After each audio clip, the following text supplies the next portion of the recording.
E aí, o Morador de Youtuber, quem fala é o Daniel, os aqui a mais um vídeo, um primeiro episódio de uma nova campanha, de um novo quadro, de uma nova série aqui no canal. Como você já deve ter visto pelo título, a mega campanha Viking, as sagas Vikings.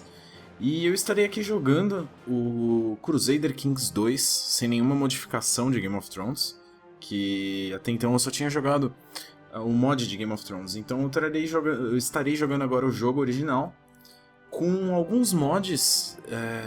Tem um mod gráfico, como vocês já devem estar vendo, para quem conhece o jogo. Esse mod gráfico eu achei bem interessante, ele deixa a visão, os gráficos mesmo, as texturas da Terra bem diferentes e bem mais interessantes, na minha opinião. Tem um efeito de nuvem também, a neve, fica bem, tudo bem legal o mapa. Eu andei já jogando, experimentando para ver se os mods estavam tranquilos, e realmente estão. Tem também um mod que vai adicionar vários eventos novos, vários acontecimentos, para trazer mais uma imersão ao jogo. E eu já vou explicar todo o meu objetivo com essa campanha, que esse daqui vai ser o episódio prólogo. Vou estar contando a vocês um pouco sobre a história em si e sobre os meus planos com essa nova campanha. Eu também estou adicionando um mod de espadas de aço damasco, que eu acho bem interessante adicionar. E tem mais aí alguns mods pequenos. Eu vou estar jogando bem no início da Idade Média. Vários personagens de interesse importante aqui por exemplo, o Carlos Magno. Muitos de vocês já devem ter escutado sobre o Carlos Magno, mas eu vou falar sobre ele mais pra frente. Eu vou estar jogando aqui na famosa terra de Upland, com o personagem, o rei Sigurd Ring. E quem é ele? Ele é o pai de Ragnar Lothbrok. E essa vai ser realmente a minha mega campanha Viking. Nós estaremos jogando com Ragnar Lothbrok. E cara, isso tem tudo pra ser uma das minhas melhores campanhas de Crusader Kings. E o meu objetivo realmente com essa campanha vai ser entreter vocês ao máximo. Então, mesmo se vocês não conhecem o jogo, eu vou estar narrando todos os acontecimentos. Então, às vezes você nem precisa estar olhando direito realmente o que está acontecendo na tela. Só o fato de você estar escutando já é bem importante. Então, vamos clicar aqui em Play. Eu vou desativar o modo Iron Man, porque eu tô com modificações. Eu tô com mods. E o que eu vou fazer primeiro é deixar só eventos sérios, que tem alguns eventos de humor. Eu não acho interessante, eu quero deixar tudo bem sério. O que mais que eu preciso mudar aqui? Tem algumas coisas que eu queria mudar. Bom, eu vou mudar tudo aqui e depois eu volto. Bom, eu já alterei tudo necessário aqui. Eu vou dar um start game, porque eu acho que não interessa muito eu ir falando cada um por cada um. Então vamos começar aqui a mega campanha Viking com Sigurd Ring, também conhecido como Sigurdo Anel no português. E até aí no português o Ragnar é conhecido como... Eu esqueci o nome. Mas, galera, eu vou estar, como eu falei, o foco dessa mega campanha vai ser realmente a interação, a história. Eu quero criar uma história aqui como se fosse uma série. Então por isso que vocês vão ver no futuro primeira temporada, episódio 1, primeira temporada, episódio 2 e por aí vai. Por quê? Eu vou estar realmente querendo interpretar o máximo possível, querer deixar essa história o mais intrigante possível para vocês. Então o que eu vou fazer? Os episódios vão ter meia hora e o prólogo eu não sei quanto tempo vai ter, mas os episódios em si vão ter meia hora. E o que eu vou fazer? Quando tiver um final de temporada, isso vai ser... O meu plano é ter mais ou menos uma temporada por mês. Então, um episódio por semana, assim como é uma série normalmente. E caso vocês realmente estejam gostando bastante, eu posso até postar mais vezes por semana. Mas a minha ideia inicial é um episódio por semana. E no final da semana, quando vai ter o episódio 4, no final do mês, assim dizer, quando for ter o episódio 4, eu vou postar na mesma semana o episódio 5, e aí vai ser o final da temporada. E provavelmente daí fique uma semana sem, alguma coisa assim. Pra dar realmente aquele sentimento de série, aquele sentimento de quero mais, aquele sentimento bem interessante. Então, esse daqui é um episódio prólogo, ele não vai ser considerado um episódio normal. O próximo episódio vai ser o episódio que eu realmente vou iniciar tudo. Então, vamos aqui sobre as informações do jogo em si para quem não conhece. Eu vou explicar rapidinho o menu, tá? Primeiramente, vamos ler aqui. Nós somos germânicos, nortenhos.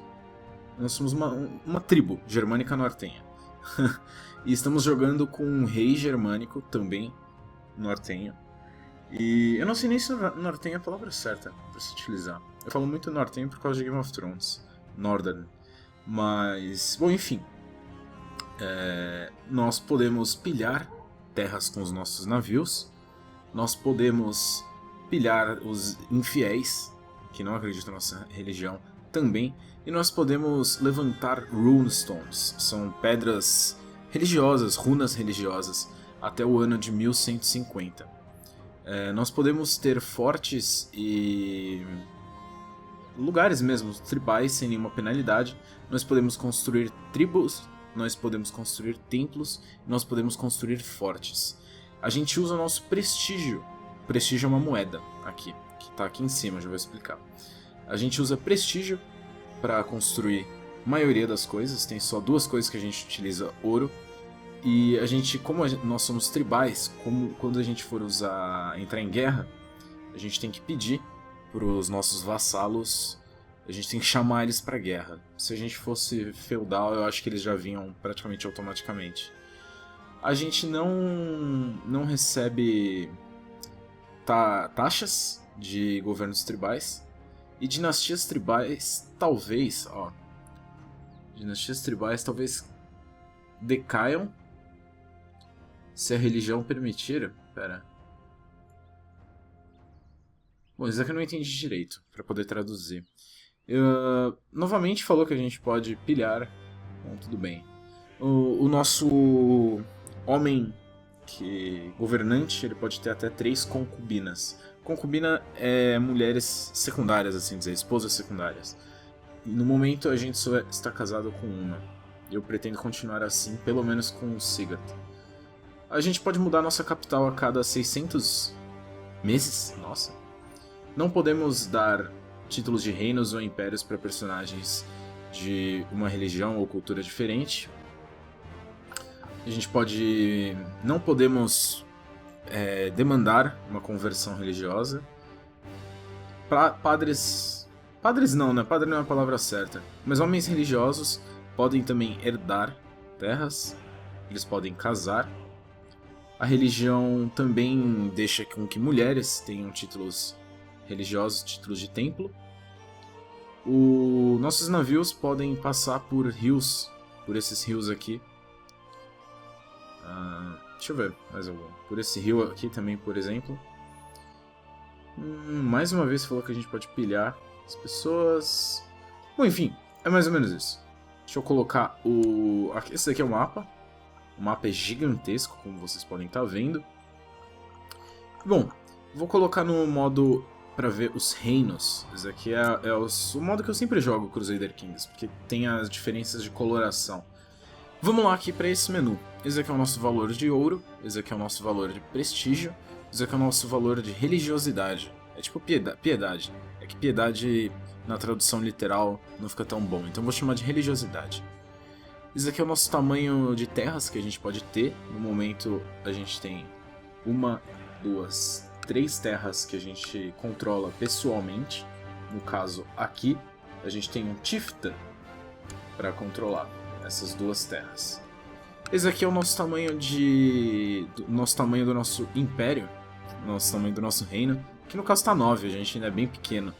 E esse aqui é a nossa pontuação, que ainda não vai estar contando, né? Acabamos de iniciar o jogo. Como vocês podem estar vendo, aqui a maioria, a época que a gente... época? A área, a região que a gente tem. E bom, essa é a nossa ficha de personagem. Aqui é os menus de conselho. Aqui é os menus de lei. Aqui é o menu de tecnologia. Aqui é o menu militar. Aqui é o menu de intriga, onde tem várias opções. diferentes para serem escolhidas. Aqui é o menu de facções dentro do meu reino. Aqui é o menu religioso. E aqui é o menu de sociedades. Que uma coisa que eu já vou fazer é pedir para entrar na sociedade dos guerreiros lobo. É importante porque isso vai me dar muitos pontos e muita reputação entre os vikings. E bom, eu já vou ler aqui para vocês o primeiro evento. Gutmund dos Guerreiros Lobo me cumprimenta com um pequeno balanço da cabeça. Outro recruta, Para entrar nos nossos rankings você precisa se provar, garoto.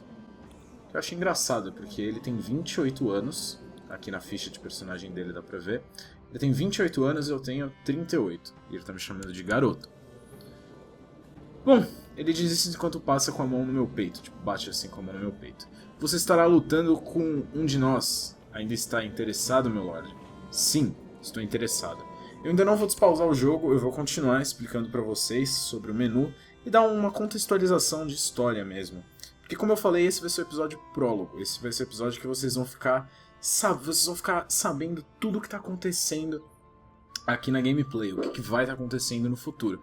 E como eu falei, tudo que vocês precisam saber é realmente observar só o visual. Crusader Kings não é complicado. Talvez seja complicado de aprender a jogar, isso eu concordo, mas de você ver, não é tão complicado assim. Eu vou estar narrando tudo pra vocês. Essa vai ser uma campanha totalmente interpretativa, então eu vou mostrar aqui pra vocês e explicar o porquê. Esse é o nosso nome, Rei Sigurd, o nosso apelido é Ring, de Upland. Nossa dinastia é a Afmundsson, que é a famosa dinastia do Ragnar, a famosa dinastia do Björn.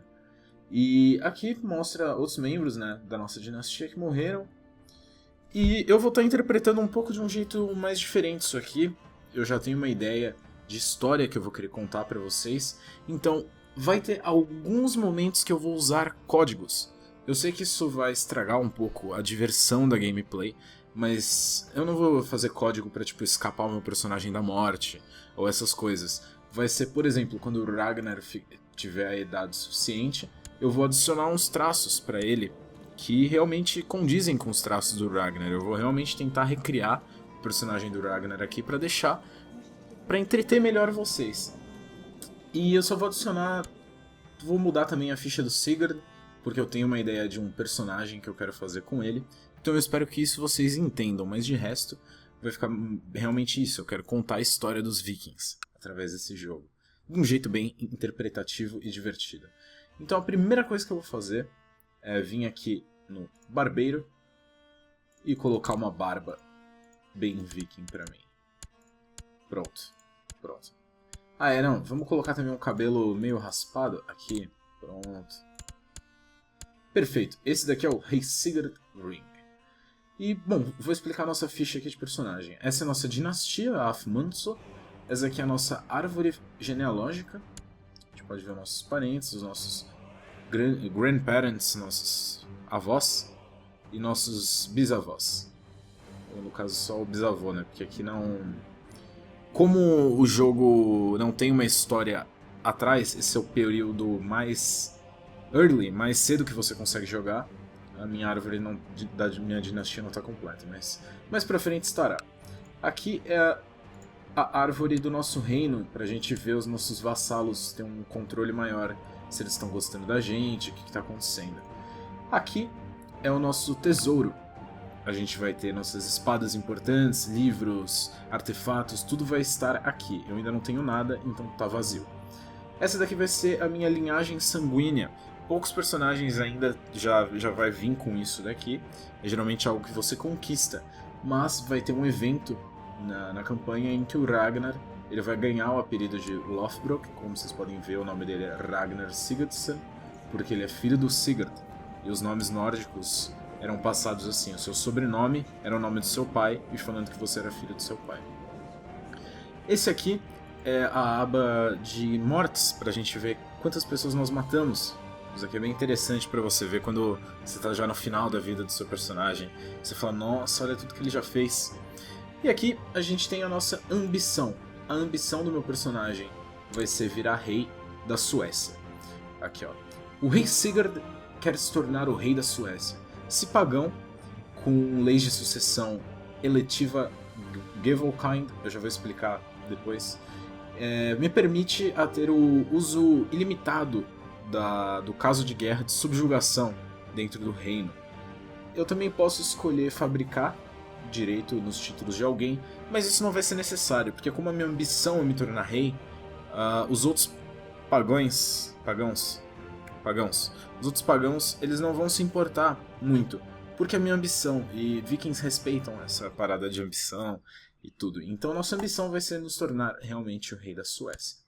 Aqui é o nosso foco, a gente tem vários focos diferentes, a gente pode focar em aprendizado, a gente pode focar em teologia, a gente pode focar em família, a gente pode focar em carousing, que é festa, aqui já dá pra ver, é um copo de cerveja, vocês entenderam.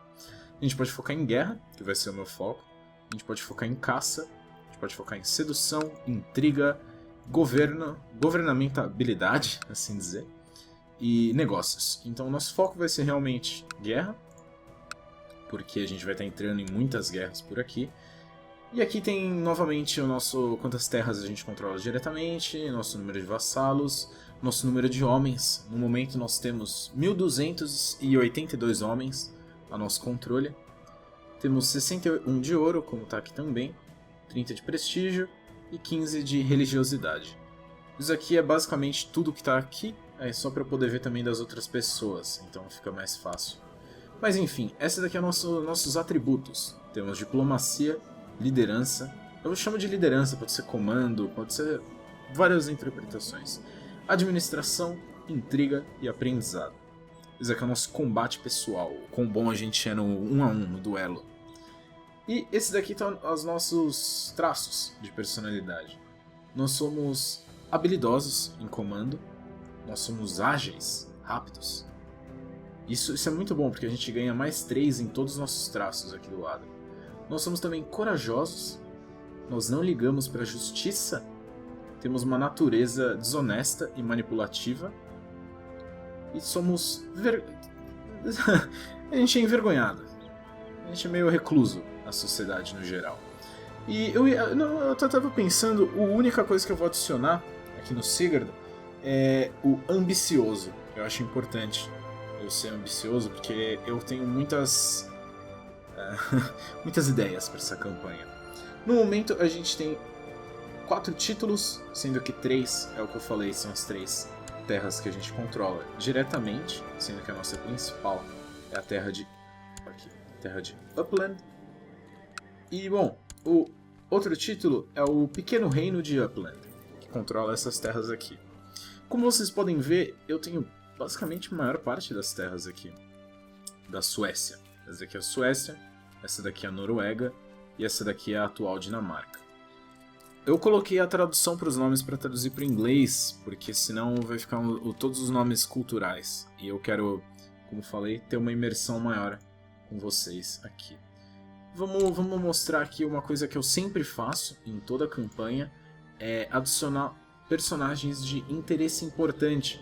Então a gente vai vir aqui para o Reino do Sul, o Reino de Ostrogatia.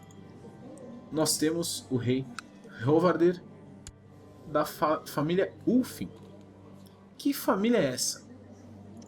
É a família do... Ele possui o sangue de Beowulf, o lendário... Como é que é? Ele foi um homem muito importante nas sagas vikings e também na própria cultura inglesa. Beowulf é muito conhecido. E ele diz descender do sangue de Beowulf. Então ele é um homem que a gente pode ficar um pouco preocupado com ele. Vamos colocar ele como um personagem de interesse importante. Todos os personagens de interesse importante vão ficar aqui embaixo para a gente poder clicar com mais facilidade. E a gente vai receber avisos de alta prioridade aqui do lado também. Temos aqui logo ao lado o rei Oder, da família da dinastia Gotsk. Também vamos adicionar ele como interesse importante, porque ele possivelmente vai ser a primeira pessoa que eu vou declarar guerra, vou tentar conquistar. Ao sul, aqui no reino da Dinamarca, nós temos o rei Haraldir Dente de Guerra, de Svaland, da dinastia Skoldun. E, bom, o que é interessante é que ele é casado com a minha tia, então os 2 filhos dele são meus primos. Deixa eu ver aqui os atributos. Nenhum dos dois primos é realmente muito bom. Apesar... Não, o Horakir de Scania, ele é cínico, ele é temperado, ele sabe o que é moderação, ele é honesto e ele é ambicioso. Ele é um pouco mais interessante. O pai dele, o grande Haraldur, Dente de Guerra, ele é corajoso, ele é teimoso, ele é manipulativo, meio desonesto, e ele também é...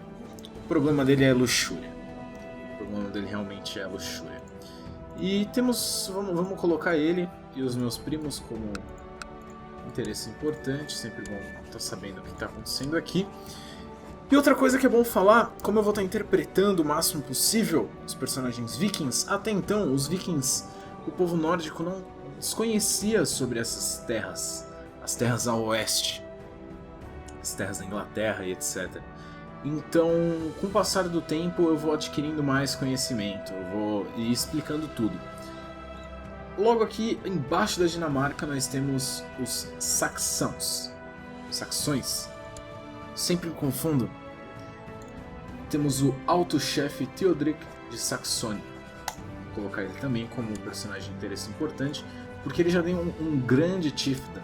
Ele não é considerado o rei, mas ele tem um título que é maior do que o nosso. Como vocês podem estar vendo, o quadro em volta dele, a moldura, é melhor que a nossa. Essa daqui é a moldura secundária.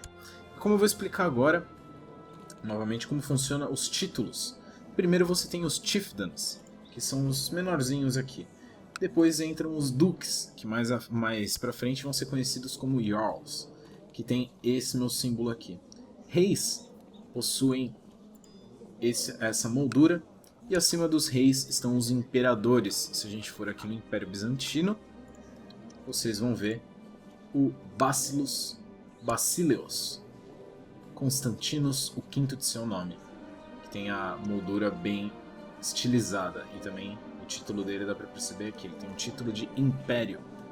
E apesar de Franquia já ser grande o suficiente, também ainda não tem um título de Império, mas já teve.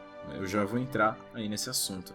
Já marcamos os vikings, pelo menos de interesse importante, que nos interessa de verdade. E agora eu vou marcar praticamente todos os lords aqui da Inglaterra para ficar sabendo o que está acontecendo. O rei Sinead II da Escócia realmente é um personagem muito bom, intrigante. Temos também o rei Aed, o terceiro das ilhas. E em Northumbria a gente tem o rei Eored. Em Mercia a gente tem o famoso rei Offa. Eu vou explicar sobre a história dele daqui a pouco. Temos o rei Aethelred de East Anglia. Temos o rei Sigurd de Essex. Temos o rei Ecgbert, o segundo de Kent. E aqui nas terras de Wales, eu nem vou marcar os reis aqui porque, pô, vocês não valem tanto assim a pena. Mas olha só,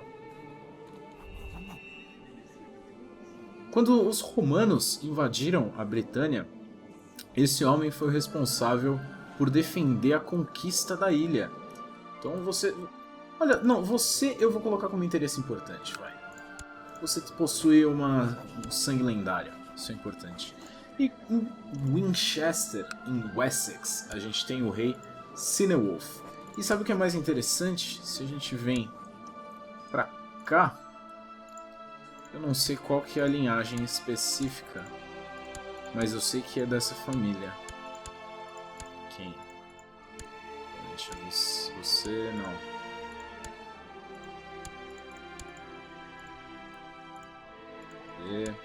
Pronto, temos também o Ecgbert. Esse Ecgbert aqui é o mesmo Ecgbert de Vikings, porque mais para cenários mais à frente, quando o rei Alfred está controlando o Essex, se você pega e volta na linhagem, tá o Ecgbert, pai do Aethelwulf, pai do Aethelred e pai do Alfred. E o avô dele é o Ealmund. O Ealmund, no caso, está vivo, está com 19 anos aqui, e o Ecgbert tem a mesma idade do Ragnar. Então, se o Cinewulf e o Beorhtric morrer, o Ecgbert vai virar o rei de Wessex. E eu quero muito que isso aconteça. Pra gameplay realmente ficar mais interessante. Talvez eu dê um jeito de ficar mais interessante a gameplay. Como eu falei, eu estarei utilizando códigos em poucos momentos, realmente poucos momentos da série, só pra deixar, novamente, as coisas mais interessantes.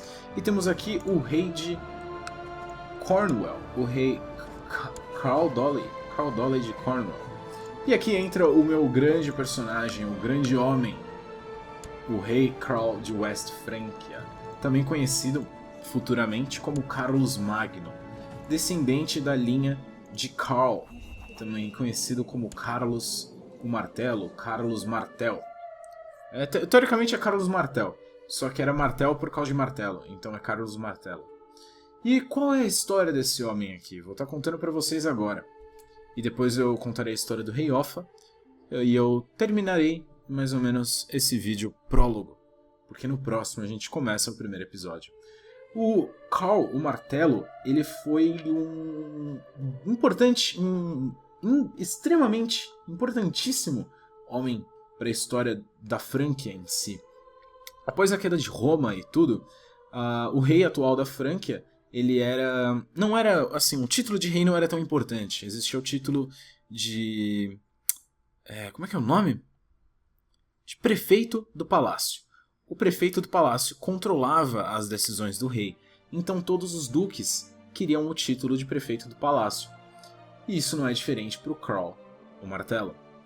Carl Martel, ele ficou conhecido porque após vários conflitos, o título de prefeito do palácio foi passado por uma criança de 8 anos. E isso eles estavam com problemas, porque deixa eu ver, Bavária já é católica, Boêmia não é. Boêmia ainda é Slavic. É eslavo. Então eles estavam sofrendo vários ataques dos bárbaros, assim, em volta, dos eslavos, dos germânicos. Então, um prefeito de palácio não poderia ser um moleque de 8 anos. E aí, foi então que o Carlos o Martelo decidiu tomar o título para ele mesmo, conseguindo repelir muito dos aflitos, muito dos conflitos. E ele então recebeu o título de prefeito do do palácio. Após a morte do atual rei, ele foi responsável por nomear o próximo rei. E quando esse rei morreu, ele então tomou o título de rei para si. E só que o problema foi que logo em seguida ele acabou morrendo e os seus títulos, o título reinado de Franquia foi passado para seus 2 filhos, Pepin Carlin e o outro irmão dele, que eu não vou conseguir pronunciar o nome, é Grifo. O Grifo. O que aconteceu foi que o Grifo, ele renunciou às suas terras para virar um monge. Então, eu não sei se foi o Grifo ou se foi o filho bastardo, mas eu tenho quase certeza que foi o Grifo, dá pra ver pela moldura dele.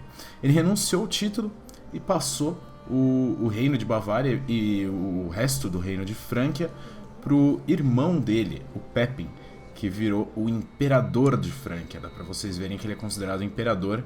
Só que após a morte do Pepin, o Pepin ele não foi um guerreiro tão bom quanto o pai dele e também não foi um guerreiro tão bom quanto o filho dele, o Charlemagne. Como vocês podem ver, o Carlos Martelo é realmente bem melhor estatisticamente do que o próprio Imperador Pepin e do que o Carlos. Então as terras foram passadas para o Carlos e para o Carlomano. A Franquia foi dividida em 2. E é bem interessante porque acontece muitas coisas entre os dois. Na vida real, tem rumores mesmo de que o Charlemagne acabou matando o irmão dele, o Carlomano, para unificar Franquia. Porque acho que aos 20 e poucos anos o Carlomano morreu de atitudes bem suspeitas. E uma coisa que eu vou estar fazendo com o Charlemagne é realmente adicionando traços específicos para ele, deixando ele ambicioso, deixando ele corajoso. Aqui, como vocês podem ver, ele tem uma espada no tesouro dele, a espada que é dita a espada pessoal do Charlemagne, e eu não sei porque que não estava aparecendo a foto ali da espada em si. Talvez seja um problema com o mod, eu não sei exatamente o que é, mas eu vou estar tentando checar mais pra frente. Talvez seja um mod que eu adicionei que tem mais artefatos e acabou adicionando esse artefato e a foto acabou não indo pra lá. Isso eu não sei porque, mas isso tá me intrigando de um jeito. Não sei o que deve ter sido. Mas enfim, já adicionei eles como um interesse importante. No caso, o Charlemagne tem 2 filhos bastardos, o Pepin, que vai ser conhecido como Pepin o Corcunda, é um dos filhos bastardos dele, e também a Amandra Carlin, que também é uma filha bastarda dele. Eu quero só ver se ele vai ter realmente alguns outros filhos. Agora a gente vai pro rei Offa, de Mercia. Esse rei ele foi um rei bem importante para Mercia. Ele conseguiu anexar, acho que East Anglia, Essex e Kent como um estado tributário, como vocês estão vendo aí. Conseguiu anexar como um estado tributário de Mercia. Então nessa época Mercia era o reino mais forte. Só que o problema foi que o rei Offa, ele deixou as suas conquistas subirem um pouco na sua cabeça. Ele chegou a mandar uma mensagem, uma carta pro Carlomagno, falando que eles eram praticamente iguais, assim, grandes homens conquistadores. Vocês podem ver o tamanho de Frânquia no geral e o tamanho de Mercia. Então não dá pra dar muita credibilidade aí pro coitado do rei Offa. Mas como eu falei, ele conseguiu conquistar essas terras aqui e anexá-las tributariamente. Ele não conquistou as terras pra si. E no momento, deixa eu ver. Surrey e Sussex ainda estão livres, mas eu acho que já elas devem cair para tributário para o Essex ou para outro reino. E aqui nos países de Gales também eles estão livres de Mercia. Eles conseguem repelir. Mercia estava sofrendo muito com os ataques dos países de Gales. Muitas pilhagens, muitas tentativas de conquista. Então esse era um momento bem crítico para o reino de Mercia, para o reino conseguir sobreviver. E o Offa, vocês podem ver que as estatísticas dele não são tão boas assim, né? Mas, enfim, galera. Eu não sei mais o que eu tenho para dizer aqui. Acho que eu já me estendi um pouco aqui nesse episódio prólogo. Começaremos com o rei Sigurd Ring. Como eu falei, eu vou estar alterando algumas estatísticas dele. Eu acho que eu vou alterar mais estatísticas, inclusive. Eu tô com uma ideia bem interessante de um personagem que eu quero trazer pra vocês. Uma história imersiva. E vocês já devem ter visto pelo título. Essa vai ser uma campanha mais imersiva ainda. Quando tiver alguma batalha importante, eu vou estar transformando essa batalha importante em uma batalha no Total War. Vocês devem conhecer esse jogo. Eu espero que vocês tenham gostado desse episódio prólogo, galera. Eu sou o Daniels, eu vou ficando por aqui. Valeu, falou, até a próxima e fui!